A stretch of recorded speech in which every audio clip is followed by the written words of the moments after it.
Hey guys, you're all really welcome here today to our webinar on awareness and consideration. And today we're going to be focusing on search engine optimization, which you're likely to have heard quite a bit about, but you may not be 100% familiar about what exactly it is and how you can implement it for your company website in order to get more valuable web traffic. So without any further ado, we're going to just dive right in and just kind of look basically, starting off from square one, what really is SEO and what is search engine optimization?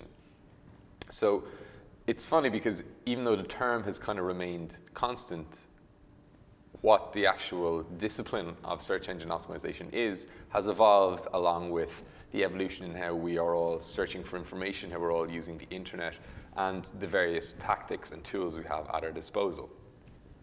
So really, just to start off with some definitions, SEO is a marketing discipline focused on growing visibility in organic, non-paid search engine results. So basically that is anything where you're not paying to be at the top of the page in terms of your Google AdWords or any other promotion like that. SEO encompasses both technical and creative components, elements required to improve rankings, drive traffic, increase awareness in search engines. So that's a really key point because many people can often consider SEO too technical, but what a really important element to keep in context is that it is that technical being married with the creative. So SEO is pretty pervasive across all your digital marketing channels, right from when you come up with your content ideas all the way through to how they actually live and breathe on your site. But primarily what we're trying to do really is show up again, as we said, in search engines. So kicking off and looking at the three major search engines, we were all familiar with these guys. We've got Google, Bing, and Yahoo. Now they all have different, what would we say, kind of strong points, and obviously Google is the big player, but Bing people also find a lot of value in, and Yahoo as well can have quite a strong news feature too. So it's just important to kind of be aware of each of the landscapes you're working with. Primarily, we do optimize with Google in mind, since it is the biggest player, but best practices are pretty pervasive across all three. So if you're doing something in line with Google's best practices, you're probably keeping the other guys happy too. So just to look at history and really what has happened over the course of how the internet has evolved, how Google has shifted its algorithms, and how the tactics we have to play with in the SEO game have changed. Here's just a nice little high-level overview with some funny visuals on the different algorithm updates that have been brought in. And really, the purpose of all these algorithms is to improve the benefits that the searcher receives in terms of finding valuable content very easily when they search. So things like Panda, Penguin, Hummingbird, they've all made a shift away from kind of spammy content and made a move towards higher quality content. And then along with that too, mobile is also the big trend. Creating or favoring search results that are more aligned with showing well on mobile devices have definitely been prioritized a lot in recent years. We all know that we ourselves use our mobile phones way more than we use our desktop devices. And that's been reflected in Google in terms of they acknowledge that if a result doesn't show up optimally on your phone, then maybe it's not the most useful overall.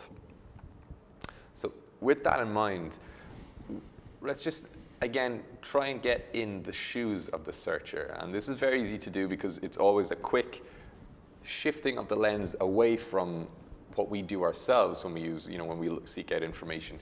But looking at micro moments and really understanding how the customer journey works.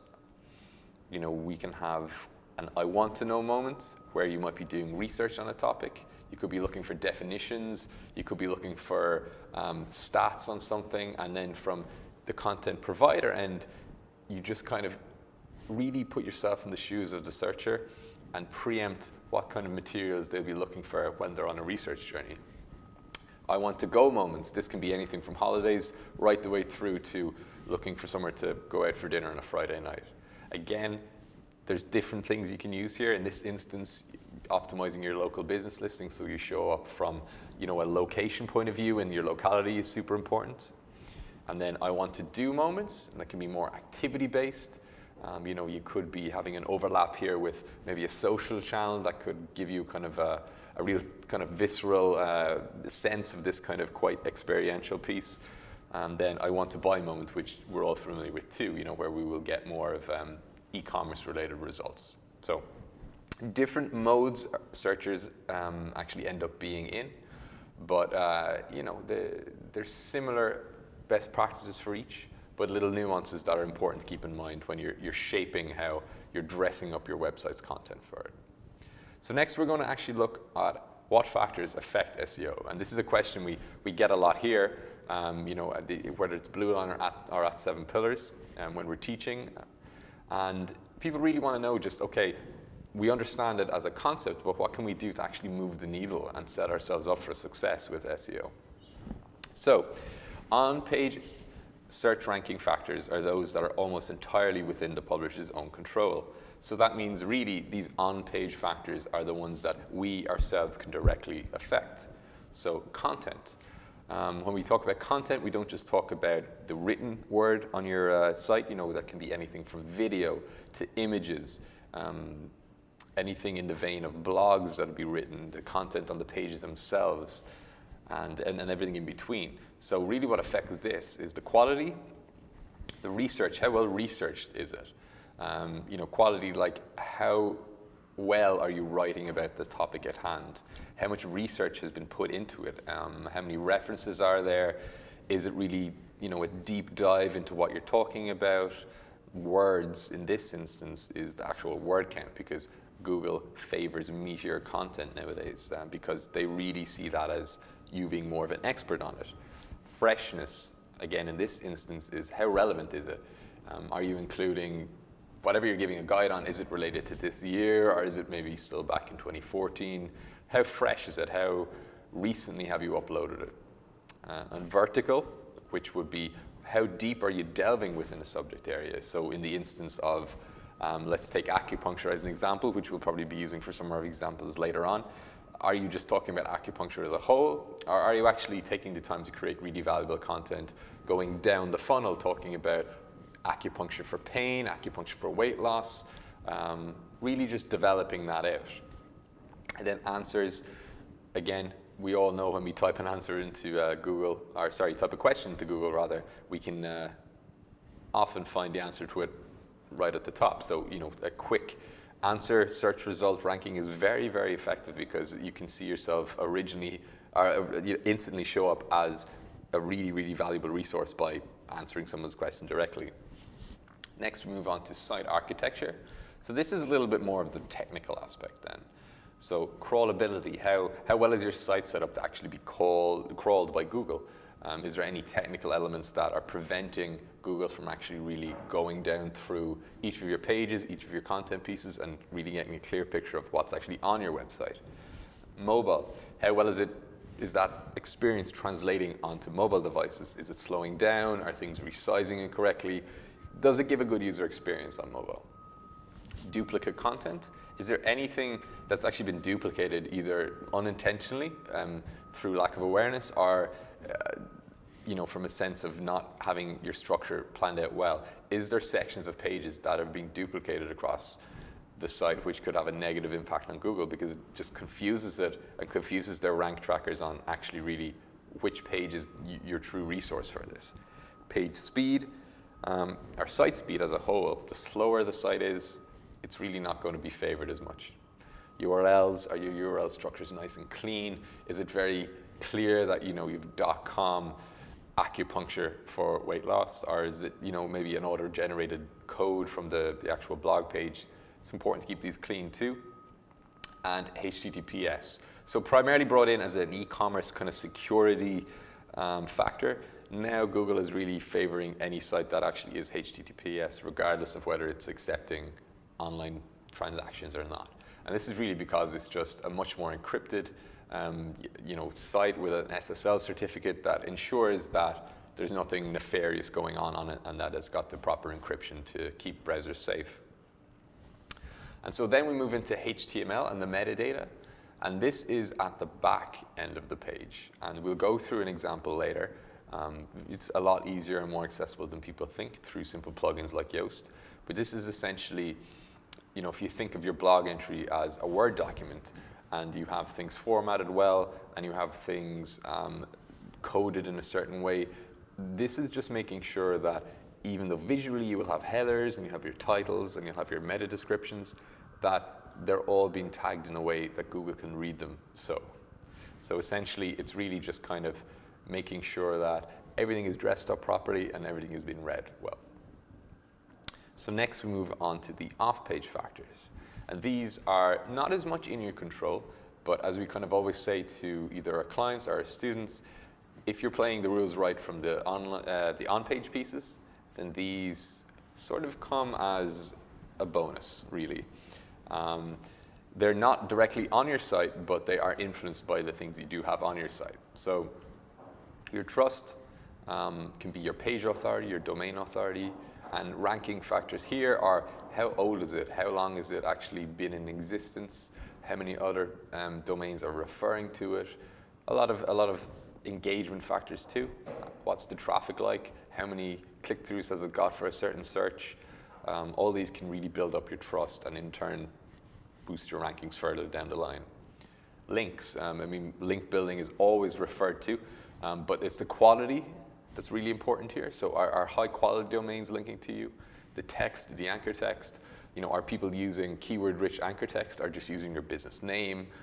Both can have different benefits, but ideally if you want to rank for a keyword very highly, you have a high authority domain linking to you using really, really nice authoritative anchor text is very handy. And then numbers as well is always, the quantity piece, how many domains are linking to your domain.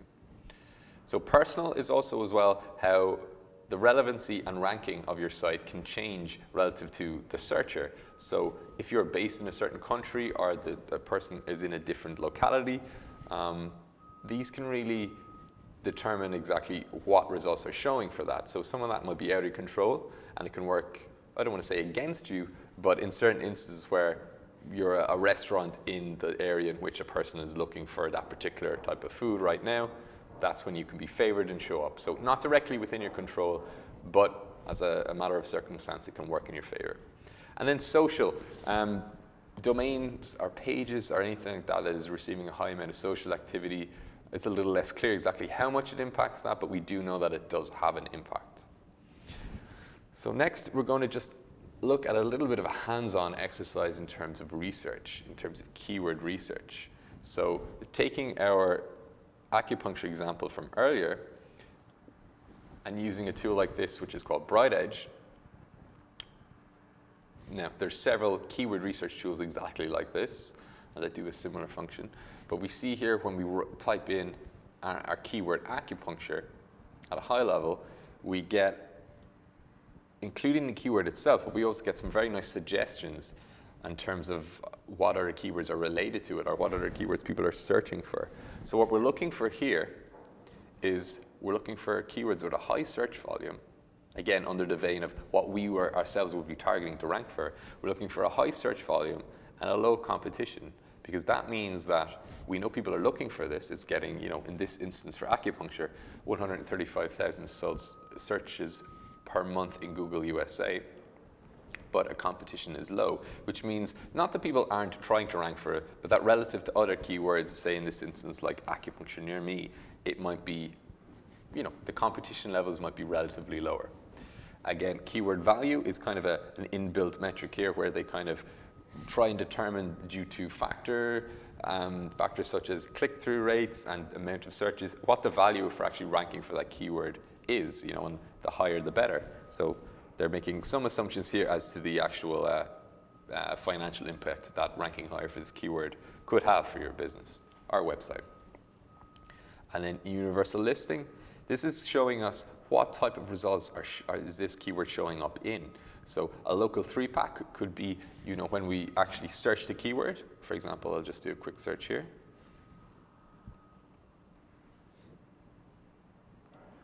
Our local 3-packs are the actual businesses that show up here just under the map.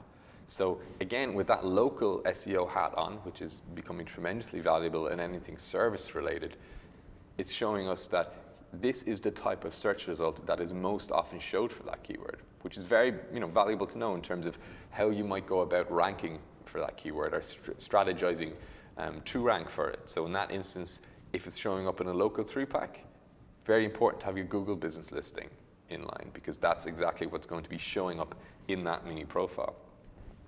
And another point here is that you actually get some good related keywords that can pop up too. We see cupping therapy, moxibustion, acupuncture points, acupuncture for weight loss.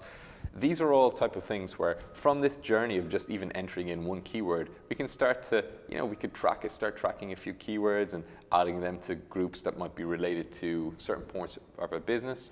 And when we're starting off, it's nice to be able to map this out, see how your website might be currently doing, or even aspirationally see, okay, I don't actually currently have any pages on my site for cupping, but we know it's a bit of a buzz topic, particularly around Olympic times. And so, for example, Winter Olympics starting very soon. This might be something that people might be searching for more and more. So maybe doing a nice little blog on Olympians and cupping therapy and the benefits might be a good idea here, which is how keyword research maps into the content experience very well. So again, everything pervasive under this kind of lens.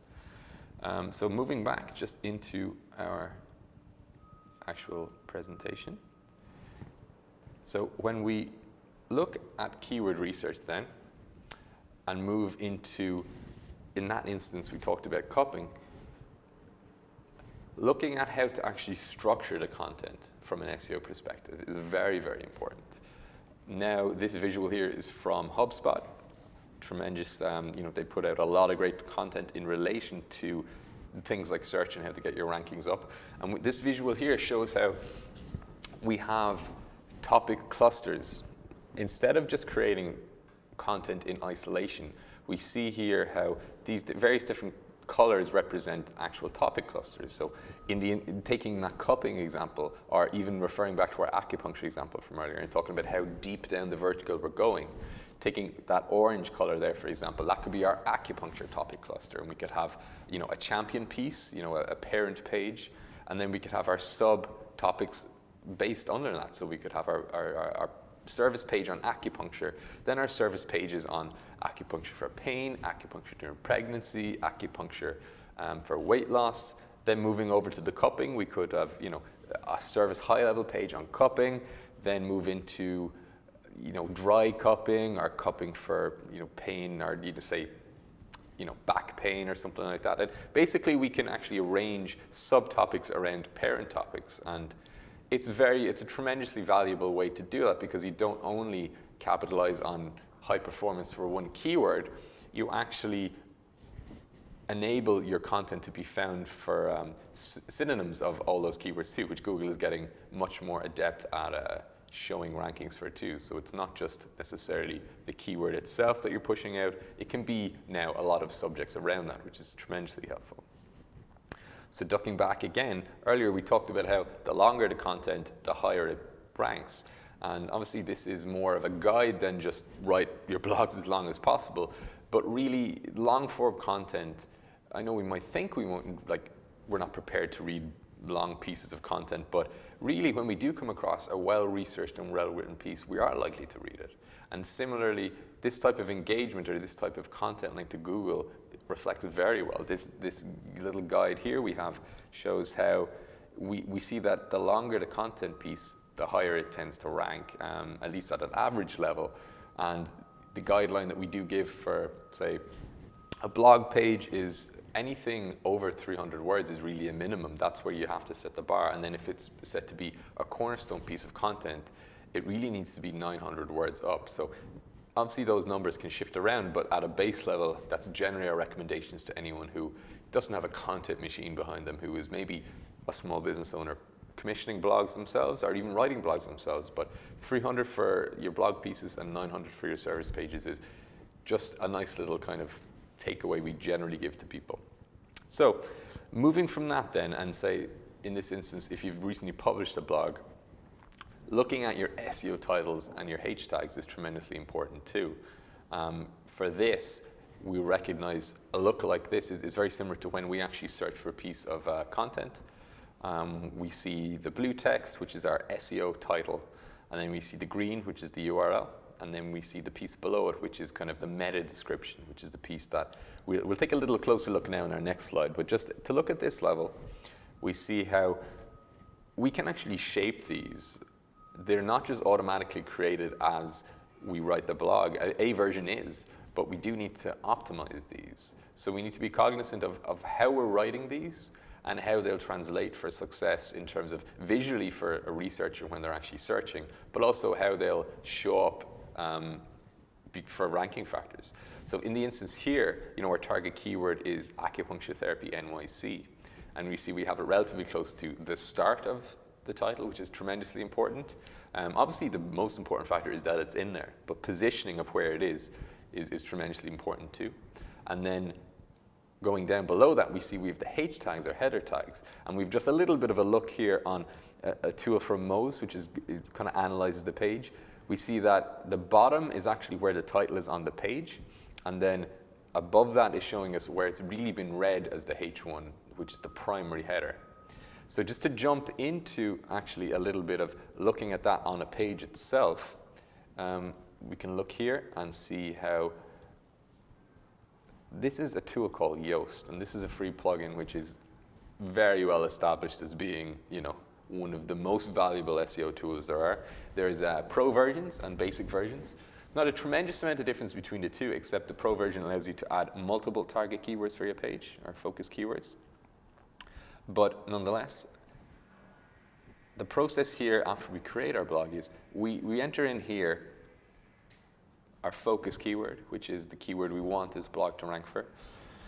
And then basically through a series of recommendations and the color system they have here, they let us know how well that page is performing for that keyword. So it gives us little prompts in terms of have you included in the SEO title, have you included in the slug or URL, how many times have you used it within your page, and other factors like that. Are you linking to any other pages within your blog? Have you actually used this keyword before?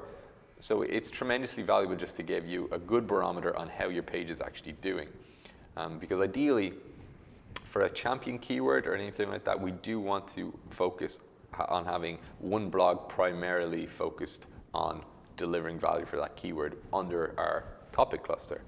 So if we see there, it's very easy to use, very user-friendly, and it'll appear just down below the blog itself on the back end. So right now we're looking at the back end of WordPress, which most of you will be familiar with, or most of you probably have your sites on nearly, but very easy. Just a simple text editor can help us add tremendous SEO value. So we take it from the default title that's actually created when we enter it in here, but down here, as I said, we shape our SEO title and our meta description in line with the target keyword. So meta description, tremendously important from a user experience point of view because users can see the keyword highlighted in bold when they actually, jumping back here, when you'll see it highlighted in here based on your search. Google has actually come out and said that this isn't a tremendous ranking factor and that it doesn't really affect your rank, but visually, when you see the word highlighted in bolded when it's you've searched for it or used it in a search, this definitely increases your likelihood of clicking through. So the SEO titles are here, and then up through the page, and if we're doing anything on a H1 here, it's important to recommend to ensure that they're being, not only that they're stylized so, but that they're being read as so. So that's kind of the marriage of those two there, and looking more closely into that. So again, this is another example of just the Yoast SEO tool, and anyone who's not currently using it, really, it's a very simple fix to get the basic version in. And as I said, with the pro version, you can add multiple keywords per page. So key takeaway for that, if you're not using Yoast right now, definitely get on that. It's tremendously simple to use, and you'll definitely see tremendous return on any time investment you do it there. So again, related to optimizing your blogs or your content pieces, keyword density is, that formula is a nice visual of it, and it probably looks more complicated than it is, but at a high level, keyword density is basically how many times are you using your keyword within a content piece. We want to keep it in or around 3 to 4% really. So if you've got 100 words in your blog, just as an example, the keyword be in there around 3 or 4 times. So that's an optimal level where it's not too little and it's not too much, because we don't want to keyword stuff. That's something that all those Google algorithm changes that we talked about earlier really moved away from, because back in the infancy of SEO, people used to try and just rank for keywords by, and it did work, but they used to just try and rank for keywords by stuffing it into their page as many times as possible. So we don't want to do that, but we do want to use it a certain amount. So keyword density is basically the amount that we want to use a keyword within the relative word length of the post and how many times we have that in there. Again, that's something Yoast can actually help you with too. That's one of the recommendation points they have. And so moving from that onto another factor which is tremendously important for crawlability. This is one of the off-page SEO factors we talked about, is an XML sitemap.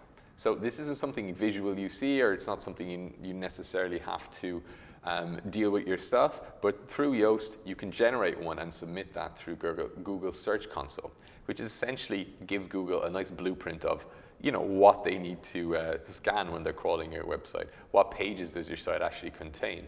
And it's important that anytime you do any major changes in terms of layout or updates, that you do generate a new one and submit it, so you know that all your pages are being crawled and indexed. And then another important factor which we talked about earlier, which would affect your site from a technical level, is site speed. How fast can your pages be loaded really, really have a tremendous impact on if Google feels like, okay, is this the best result to be showing someone? Things that can affect that are things on the code level, like your CSS or your JavaScript. How code heavy are some of those things? Are your images at a simple factor of, if you're uploading very big images and your site is trying to load these, it can be quite cumbersome and really slow you down. So there's some quite handy plugins you can get for your WordPress site that can really, really speed this up. Something like WP Smush can really, really just condense those images and bring up your page speed load times. So the next thing, once you've got all your good content pieces in place, just looking at tracking keywords, this is the screenshot from BrightEdge, and it just shows how page 1, page 2, and page 3 keywords are actually improving just over weeks. It's tremendously important to measure your progress, so you're quantifying what you're ranking for, the value of those keywords, and actually how that's progressing.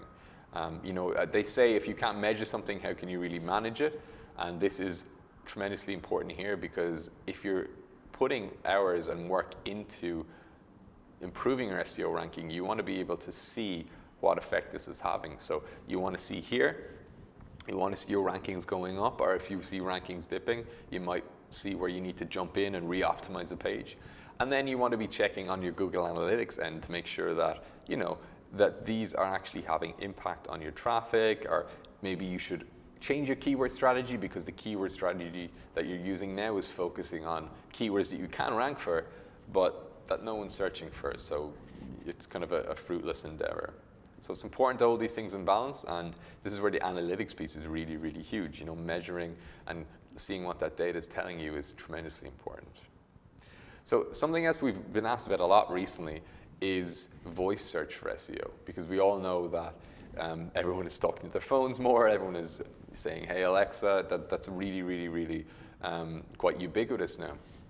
And I think particularly before Christmas, Amazon were running a special on the dot, and it was nearly the stocking filler for everybody. It was, I gave one in a Kris Kringle and received one. So I think that was a huge step to there being one in virtually every home. But it's important to also recognize that even though this is a new novel thing, and even whether you're talking to your iPhone and through Siri, that they're still searching the internet. So while it's a little bit different than typing things in or searching on your laptop, it's still somewhere where someone is going to be entering a query, and that's going to be checked against various search engines. So it's important to note where local SEO is huge there, and particularly question and answer related content is very, very big. Anything like that that can really, really allow you to show up for search results, if that is within the domain of where your content is adding value to people. So it's kind of a new one, which people think is not necessarily related, but SEO also maps onto that too. So really, that kind of like brings to an end a lot of things we're just going to talk about now. There's more in-depth things in a lot of our SEO classes where we really take into any one of those individual areas and really spend, some very quality time helping you develop an SEO strategy from start to finish. But for more, you can go to 7pillarsdigital.com. And we'd like to thank you for joining us here today on our SEO webinar in terms of raising awareness and consideration. And yeah, we'll see you again soon. Thank you very much.